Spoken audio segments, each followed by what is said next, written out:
Olá, eu sou Max Fercondini e hoje é a minha estreia no Globo Ecologia. E hoje também está começando a série Do Prato à Terra, que vai mostrar de que forma a produção de alimentos afeta o meio ambiente. E você é o nosso convidado. Tá servido?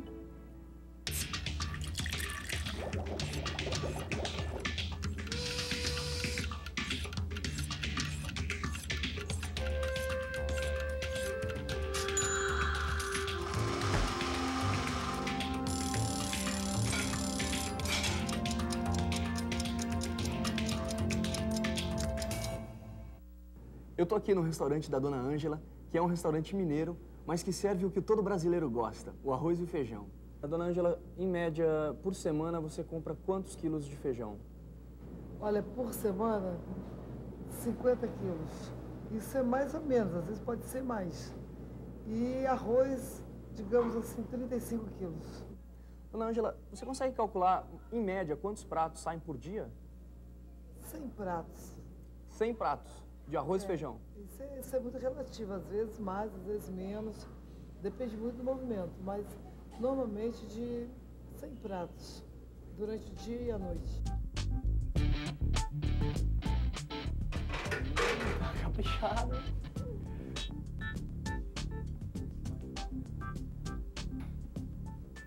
Tá com uma cara boa, hein, Dona Maria? Tá, né? Quanto tempo fazendo feijão? Tem 10 anos que eu trabalho aqui, ó.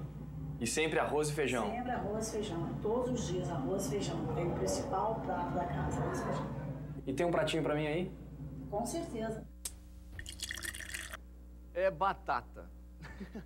Quer dizer, tirando ou colocando um ingrediente ou outro, o cardápio da maioria dos brasileiros inclui o arroz e o feijão. Mas será que é assim em todo o Brasil? A Fátima Medeiros vai mostrar um pouco mais dessa preferência nacional.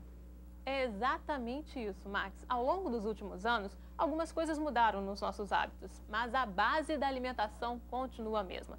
Foi o que apontou uma pesquisa coordenada pela antropóloga Lívia Barbosa. E é por isso que a gente está aqui hoje na casa dela, para saber um pouquinho mais sobre esse estudo.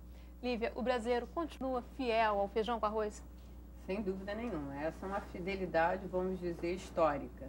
Se nós olharmos relatos de viajantes ingleses, alemães, franceses no Brasil no século XIX, eles já indicam a presença do feijão com arroz de forma cotidiana na vida de todos os brasileiros, independentemente da classe social. De norte a sul do país, a base é comum. Quando que aparecem as diferenças regionais?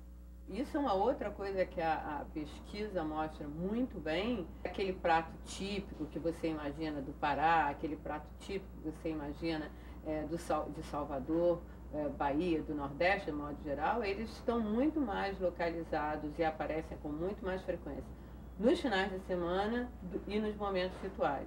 O regionalismo hoje, ele aparece muito mais como uma dimensão turística do que de uma realidade cotidiana.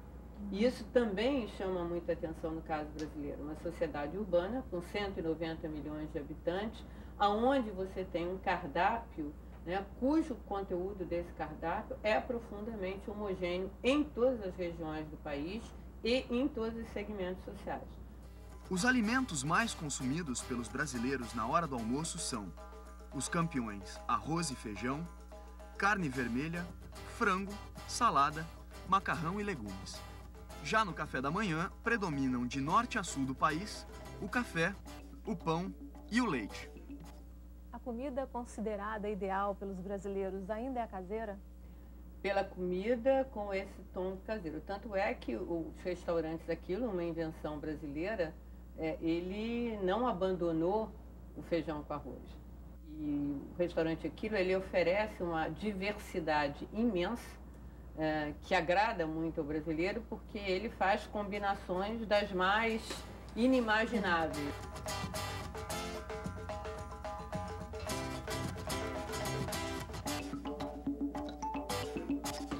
Nós podemos ir a 1 quilo e encontrar arroz, feijão, lasanha, sushi, sashimi, ou seja, várias tradições culinárias juntas. E o brasileiro, ele não tem nenhuma vergonha de misturar essas mais diferentes tradições culinárias.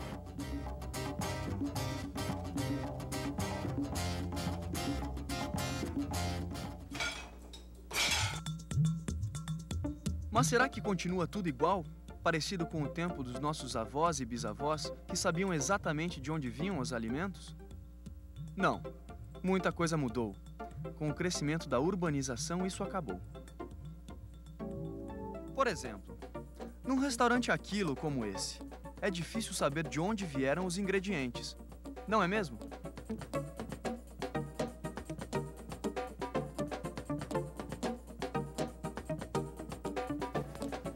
E no supermercado também não temos a menor ideia de como o alimento foi cultivado ou preparado. Eis a questão. Geralmente, quando a senhora vai no supermercado, costuma escolher os alimentos pensando onde eles foram produzidos ou como eles foram cultivados, ou vai automaticamente colocando no carrinho? Automaticamente colocando no carrinho. Mas acontece que eu vejo a aparência deles, tudo arrumadinho, então não me preocupo. Mas você não acha que... Eu confio no local onde eu vou comprar a mercadoria. Já estou acostumada a frequentar o mercado. Se nós pensarmos, quando eu era criança, você identificava quem era o seu açougueiro, de onde vinha a sua carne. A galinha, às vezes, era morta na hora, né? Você sabia do arroz. E hoje não, né? Você tem todo um processo industrial que neutraliza essa sua relação com a origem do seu alimento. Daqui a pouco, de que forma o que a gente come afeta o meio ambiente? E já que o arroz e o feijão estão na mesa dos brasileiros de norte a sul do país, chegou a hora de saber de onde eles vêm e os impactos de sua produção. Esses são os nossos próximos assuntos. O Globo Ecologia volta num... O Globo Ecologia está de volta. E no programa de hoje estamos falando sobre os alimentos. De que forma o que a gente come interfere no meio ambiente?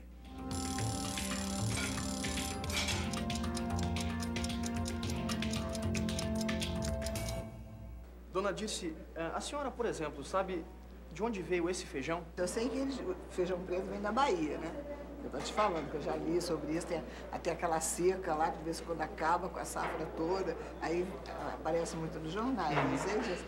Mas eu não sei de onde vem, você sabe? Vocês sabem mais ou menos de onde vem o arroz do sushi? Não. Vocês não fazem ideia de onde ele vem? Muitas vezes eles percorrem quilômetros e mais quilômetros. Cruzam o país até chegar ao nosso prato, à nossa casa. Essa trajetória que a gente vai conhecer agora, no Globo Ecologia. O arroz e o feijão são símbolos nacionais, considerados o par perfeito da alimentação. O cultivo é diversificado e bem distribuído, mas a produção em larga escala é diferente. A de arroz, em sistema irrigado, de alta produtividade, fica concentrada no sul do Brasil, principalmente no estado do Rio Grande do Sul. No caso do feijão, a produção é maior no Paraná, na região sul, e em Minas Gerais, no sudeste. Mas existe uma grande cadeia de pequenos produtores espalhada por boa parte do país. Mais de 90% dos brasileiros consomem feijão, principalmente na hora do almoço. Hoje a produção nacional já é suficiente para abastecer esse mercado? Nós produzimos feijão o suficiente para abastecer o mercado interno. A previsão de safra de 2009, 4 milhões de toneladas. Isso é suficiente para atender o nosso mercado. E é importante ressaltar que essa produção vem de 60% dos pequenos produtores e nós temos uma matriz bastante diversificada de produção de feijão no Brasil. Mas nem sempre foi assim, né? Nem sempre foi assim. O Brasil já passou por necessidade de feijão de abastecimento. Tempos difíceis. A produção brasileira era insuficiente e o país tinha que apelar para a importação. Nessa época, boa parte do feijão consumido por aqui vinha do México, da Argentina e dos Estados Unidos. Mas hoje o Brasil já é autossuficiente na produção de feijão. Quando a gente come, a gente nem para pensar. Mas esse alimento é o resultado de toda uma cadeia produtiva. Se foi cultivado com agrotóxicos ou não, se foi processado ou não, essas características chegam aqui, no nosso prato. A agricultura é uma das atividades que mais dependem da natureza. Temperatura, quantidade de chuva e sol e a riqueza do solo são fatores determinantes para uma boa produção. Mas essa é uma via de mão dupla, porque o cultivo de alimentos não só é afetado pelas condições climáticas, como também é uma das atividades humanas com forte influência no aquecimento global. Os solos são um importante reservatório de carbono que é perdido para a atmosfera quando as práticas agrícolas não são sustentáveis. Aração excessiva e desmatamento expõem a terra aos processos de erosão e compactação. O setor agropecuário é responsável por boa parte das emissões de 3 dos mais poderosos gases de efeito estufa: o dióxido de carbono, o metano e o óxido nitroso. As lavouras de arroz irrigado por alagamento só perdem para a criação de gado, no que diz respeito às atividades que produzem emissões de metano.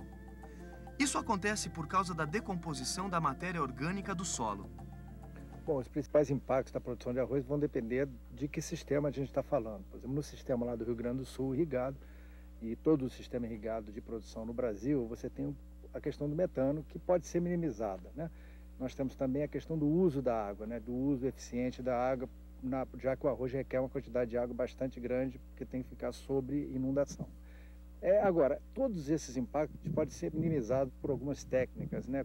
No caso do metano, o preparo correto do solo, não é? As rotações de cultura. No caso da água, a gente pode aumentar, as variedades hoje produzem muito mais, então você pode diminuir as áreas de produção, tendo uma produtividade maior e a produção sendo mais ou menos similar à que a gente tem nas áreas mais extensivas. Tem também a questão da contaminação da água, né? Tem a contaminação da água. Aí você está falando da questão dos defensivos agrícolas, né? Em que alguns casos são utilizados, né? Obviamente, no caso de arroz irrigado, você tem que tomar muito cuidado com o tipo de defensivo que você usa, já que os resíduos vão entrar no curso de água, né? Em uma série de cadeias alimentares, como a de peixes, etc. Então, você tem muito pouca flexibilidade no uso dos agrotóxicos que você pode usar. No caso do feijão, a facilidade de proliferação de doenças e as consequentes perdas levaram historicamente ao uso excessivo de pesticidas e uma série de produtos químicos. Padrão que já começa a mudar, pelo menos na agricultura familiar e de pequeno porte. Em Rio das Ostras, no litoral do estado do Rio de Janeiro, a produção de feijão está nas mãos de 119 pequenos produtores. Eles participam desde 2005 de um projeto que tem como meta tornar sustentável o cultivo do grão. Eles produziram em 2008 quase 167 toneladas de feijão. Os agricultores estão iniciando o plantio da nova safra. Com técnicas simples de manejo, a produtividade vem aumentando a cada ano, sem a necessidade do uso de agrotóxicos. Uma das medidas tomadas é a rotação de culturas, uma maneira de evitar o esgotamento dos nutrientes do solo. De que forma vocês têm conseguido tornar a lavoura de feijão mais sustentável? Bem, principalmente respeitando até o ciclo da lavoura, né, em relação ao uso do solo, né, que é um fator primordial aí para a produção. Se a gente trabalhar direto no mesmo solo, com o mesmo tipo de cultura, a gente vai desgastar esse solo. Então a gente trabalha com a rotação de cultura. O feijão depois dá lugar ao milho, às vezes descansa o solo, depois entra o aipim, é assim que a gente vem trabalhando. Outras técnicas utilizadas são o espaçamento, a compostagem orgânica feita com resíduos das podas das árvores nas áreas urbanas e o melhoramento das sementes. O melhoramento genético ele é baseado em cruzamentos entre, por exemplo, uma planta que tem a resistência a uma determinada doença ou praga com outra planta que tem as características que o consumidor quer, como um grão bom tempo de cozimento. Então a gente faz esse cruzamento e gera variedades que tem as duas coisas juntas, um bom tipo de grão e a resistência a essas doenças. Então isso aí minimiza, né, o uso de defensivos ou praticamente elimina o uso de agrotóxicos na produção de arroz e de feijão. Isso nada tem a ver com transgênico? Não, isso aí é o processo de melhoramento clássico que é feito ao longo do tempo. Já tem mais de 30 anos o nosso programa de melhoramento aqui na Embrapa. O uso de sementes sadias, selecionadas e certificadas é a peça-chave nesse sistema. De nada adianta o programa de melhoramento, de nada adianta o bom manejo do solo se você não estiver plantando uma semente que não tenha doença, para você não proliferar a doença naquele campo. Como é que é feita essa seleção? Isso aí normalmente, assim, no caso de pequenos produtores, se selecionam produtores líderes, né, onde há um controle da extensão rural naqueles campos de produção de semente, e aí se credenciam os campos que, ao longo do ciclo, não tiveram nenhuma doença, então essa semente pode ser usada para plantios futuros, sem problema de estar proliferando essa doença em outros campos. O resultado tem sido duplo. Além de reduzir o impacto ambiental da lavoura, a renda dos agricultores vem crescendo. Valdir foi o campeão em produtividade na última safra. Colheu 1.689 quilos por hectare. E o feijão está dando bem? Ah, tá. Feijão foi uma das que mais tem dado lucro, renda para nós aqui, né? Feijão. Melhorou a renda da família? Muito. Tudo isso sem usar produto químico? Sem usar produto químico nenhum. Nenhum. E as pragas? Não, a nossa área aqui não tem dado praga. Desde 4 anos que a gente plantamos, não tem tido problema com praga. E o senhor sente mais insegurança por não precisar usar agrotóxico? Ah, claro, né? Então, tanto faz, até para a terra e para a nossa saúde é bem melhor, né?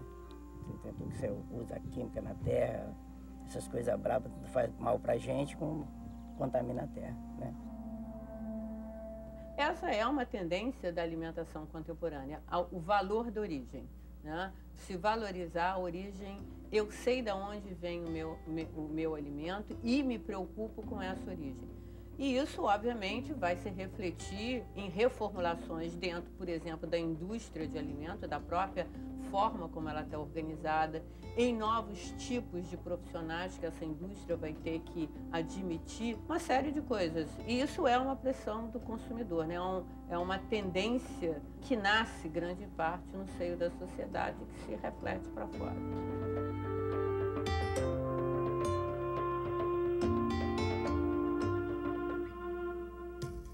Uma boa forma de contribuir para a redução dos impactos ambientais da alimentação é mudar alguns hábitos da nossa rotina. No site do Instituto Brasileiro de Defesa do Consumidor, o IDEC, você encontra várias dicas de consumo sustentável. Confira www.idec.org.br. Tá vendo só? As nossas escolhas influenciam toda a cadeia produtiva. Quer um exemplo? Nas últimas décadas, houve uma mudança no comportamento do consumidor. Substituímos a proteína vegetal pela animal. Exatamente, estamos comendo mais carne. Só que o resultado tem sido um forte impacto ambiental em vários aspectos. Os pastos, por exemplo, estão ameaçando as nossas florestas. Bom, mas esse já é um assunto para o outro programa. O Globo Ecologia fica por aqui. Eu espero você no nosso próximo encontro. Até lá!